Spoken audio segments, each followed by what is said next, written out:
স্বামী স্ত্রীর মধ্যে মনোমালিন্যের কারণে আত্মঘাতী হল স্ত্রী। বৃহস্পতিবার মুর্শিদাবাদে নবগ্রাম থানার রাইন্ডা এলাকার ঘটনা। মৃতের পরিবার সদস্যদের বক্তব্য, পরিবারে স্বামী স্ত্রীর মধ্যে বিবাদ চলছিল বিগত বেশ কিছুদিন ধরে।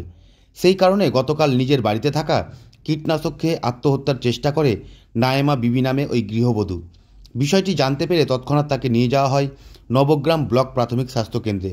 পরে সেখান থেকে তাকে স্থানান্তরিত করা হয় বহরমপুরে মুর্শিদাবাদ মেডিকেল কলেজ হাসপাতালে। সেখানে চিকিৎসা চলাকালীন বৃহস্পতিবার দুপুরেই তার মৃত্যু হয়। শুক্রবার সকাল 9টা নাগাদ তার মৃতদেহ ময়নাতদন্তের জন্য পাঠানো হয় মুর্শিদাবাদ মেডিকেল কলেজ হাসপাতালের মর্গে।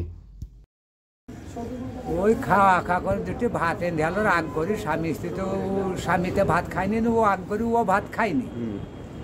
ওই মনে করে আমরা নানা লোকে বুঝাইছিল, বুঝিনি তাও খাইনি। খালি ভাত কটা খেলে কিছু হতো না, তা জায়গা এখন বিপদে আছে। মানে ওই নিয়ে ঝামেলা নাকি? ওই নিয়ে ঝামেলা, তাছাড়া এমনি কোনো ঝামেলা নাই। কোথায় বাড়ি? কোথায় বাড়ি? গাঞ্জার। হ্যাঁ, শিলগ্রাম গাঞ্জার। কোন থানা? নবগ্রাম থানা। কবে হয়েছে এটা? বিষ খেয়েছিল কবে? কালকে। কালকে খেয়েছিল। তারপরে কোথায় ভর্তি করেছিলেন? ওই হাসপাতাল, নবগ্রাম হামদা হাসপাতাল গেল। তারপর ওরা ওখানে ঠেলে দিয়েছে এই হাসপাতাল মেডিকেলে।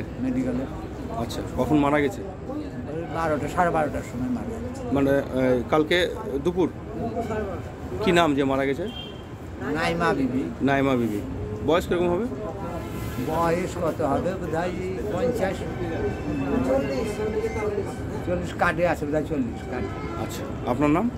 আমার নাম সাফাতুল্লাহ শেখ।